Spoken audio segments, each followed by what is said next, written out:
আসসালামু আলাইকুম।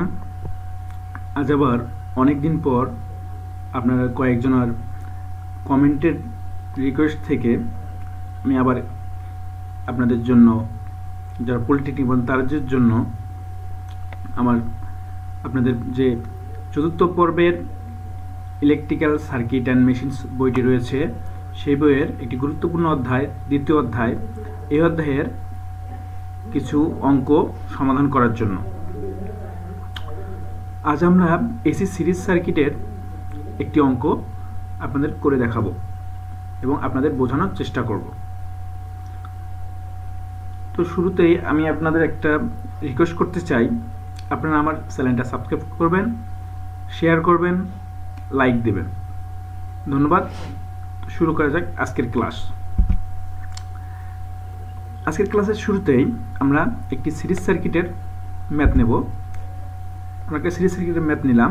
ম্যাথে দেওয়া আছে 16 ওহম, 100 মিলিহেনরি ইন্ডাকটেন্স ও 150 মাইক্রোফ্যারাড ক্যাপাসিট্যান্স সিরিজে যুক্ত করে 200 ভোল্ট এবং 50 হার্জ সরবরাহ করা হলো। এটা আমার কোশ্চেন দেওয়া আছে। এখন নির্ণয় করতে হবে কি? নির্ণয় করতে হবে মোট কারেন্ট, পাওয়ার ফ্যাক্টর, পাওয়ার এবং পাওয়ার ফ্যাক্টর। তো এখানে কি কি দেওয়া আছে ওটাকে আমরা এক খাতায় এক সেটে সুন্দর করে লিখে নেব। আর দেওয়া আছে এই যে আর মানে রেজিস্ট্যান্স এখানে 16 ওহম। তারপর দেওয়া আছে কি ইন্ডাকটেন্স এল দ্বারা প্রকাশ করা হয়।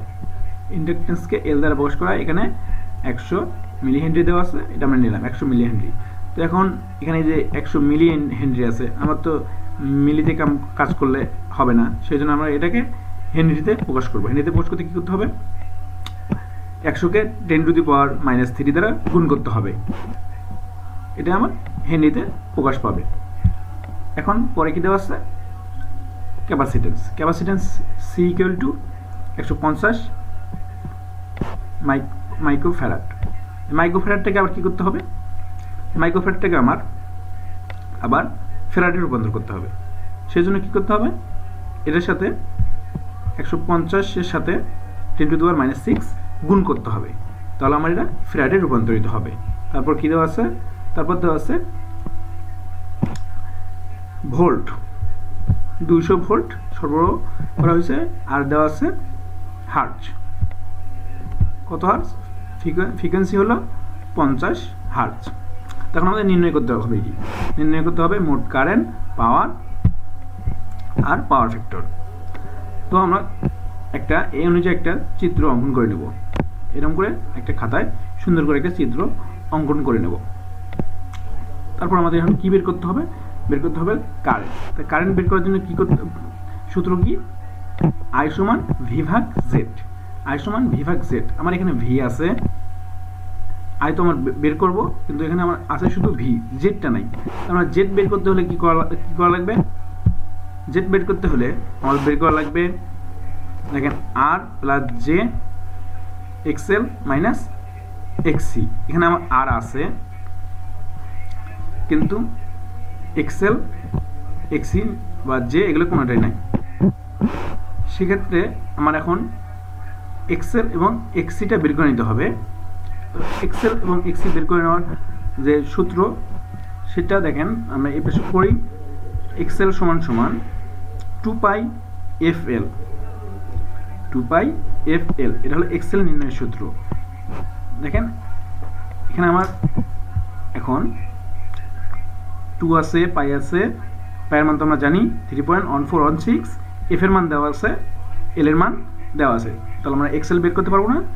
হ্যাঁ, আমরা সুন্দরভাবে এক্সেলটা বের করতে পারবো।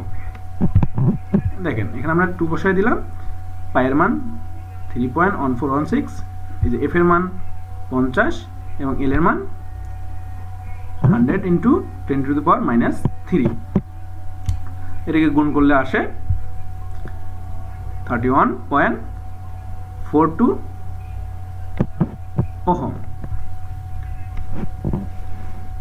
এখন আমরা এক্সিটা নির্ণয় করব। এক্সি নির্ণয় করতে হলে আমার এক্সি নির্ণয়ের সূত্র XC equal to 1 divided by 2 pi fC. FC নির্ণয়ের ক্ষেত্রে আমাকে 1 ডিভাইডেড 2 পাই এফসি দিতে হবে। তো আমরা ওখানে সি এর মান জানি, এফ এর মান জানি, পায়ের মানও জানি, সেক্ষেত্রে আমরা বসায় দেবো। বসায় দিলে কি হবে দেখেন, আমরা 2 দেওয়া আছে, পায়ের মান 3.1416 এবং এফ এর মান 50 এবং সি এর মান 150 ইন্টু 10 টু দি পাওয়ার -6 দিলাম। দেওয়ার পর এটা আমরা মান আসবে 21 ইন্টু 21.22 ওহম। এখন আমরা এখান থেকে জেডটা নির্ণয় করতে পারবো না, যেহেতু আমরা এক্সি এবং এক্সেল বের করছি। তো এখন আমরা জেড মান বের করব। জেড মান বের করতে হলে আমাদের এখন কী করতে হবে, Z equal to R plus J XL minus XC. তো এখন এগুলো আমরা মান বসিয়ে দিই, মান বসিয়ে দিলাম। মান বসে দেখেন আর এর মান 16 ছিল, 16 বসিয়ে দিলাম। এখানে অপর পৃষ্ঠায় যে আমরা করলাম এক্সেলের মান এবং এখানে এক্সির মান বসাই দিলাম। বসাই দেওয়ার পর দেখেন এই মাইনাস করার পর 31.42 থেকে 21.22 মাইনাস করলে 10.20 আসে। এখন আমরা এটা ক্যালকুলেটরে চাপবো। আমরা আপনাদের আগেও আমার ভিডিওতে দেখিয়েছি কিভাবে এটা ক্যালকুলেটরে চাপতে হয়। প্রথমে আপনারা এটা আপনার ক্যালকুলেটরকে কমপ্লেক্স মোডে নিয়ে যাবেন। কমপ্লেক্স মোডে নিয়ে যাওয়ার পর এটা যেভাবে আছে এইভাবে, শুধু ওই জায়গায় আপনার ক্যালকুলেটর দেখবেন আই বাটন একটা আছে, আই জের বদল আইটা দিবেন, তাহলে হয়ে যাবে। তারপর দেখবেন মানটা আসবে, এই মানটা আসবে। তো আমরা ভি আছে, আমরা জেডটা পাইলাম, তাহলে আমরা এখন কারেন্ট বের করতে পারবো না? হ্যাঁ, আমরা এখন কারেন্ট বের করতে পারবো। তো কারেন্ট বের করার সূত্র কি? আই সমান ভি ভাগ জেড। ভি তো আমরা জানি, জেড এখন পেয়ে গেলাম। তাহলে এখন এই যে ভি সমান 200 আর জেডের মান বসিয়ে দিলাম। এখন এই 200কে শুধু এইটা দিয়ে ভাগ দেব, এই যে 18.98 দ্বারা 200কে ভাগ দেব। ভাগ দেওয়ার পর যেটা আসে ওইটা লিখে দেব।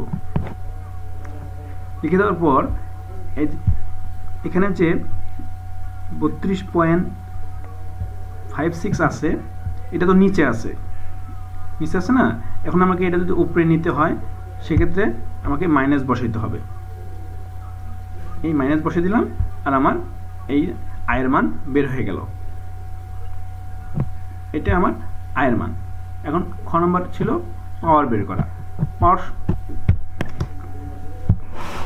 পাওয়ার সমান আমরা কি জানি? পি সমান ভি আই কস থিটা। এখন থিটাটা কোথায় পাবো? এই যে এখানে যে থিটাটা বের হলো, জেডের মানের এখানে যে থিটা বের হলো, এটাই আমার থিটার মান। তাহলে আমরা ভি পেলাম, আই পেলাম, কস আর থিটাও পেলাম। তাহলে এখন আমরা মানটা বসাই দিই। ভি 200, আই আমার 10.53 এবং কস এই যে কোণটা পেলাম ওই কোণের মান। এখন এটা ক্যালকুলেট করলে আসবে 1775 ওয়াট। এটাই আমার পাওয়ার। এটা উত্তর। আবার এখন আছে গ number, power factor. Power factor সমান আমরা কি জানি? পাওয়ার ফ্যাক্টর সমান জানি cos theta. Power factor equal to cos theta. শুধু এখানে থিটার মানটা বসাই দিলেই আমার হয়ে যাচ্ছে। এখানে থিটার মানটা বসাই দিলে, থিটার মানটা এখন কোনটা বসাই দিব? এই যে যেটা কারেন্টের সময় যে পাওয়ার ফ্যাক্টর যে থিটার মানটা বের হয়েছে মাইনাস, এটা আমরা মাইনাস দেব। দেওয়ার পর এটা হবে, যেহেতু মাইনাস সেহেতু এটা ল্যাগিং হবে।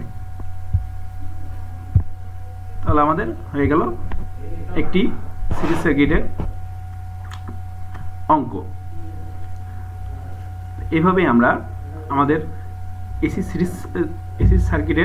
সিরিজ সার্কিটের যে অঙ্কগুলো রয়েছে সেই অঙ্কগুলো করার চেষ্টা করব।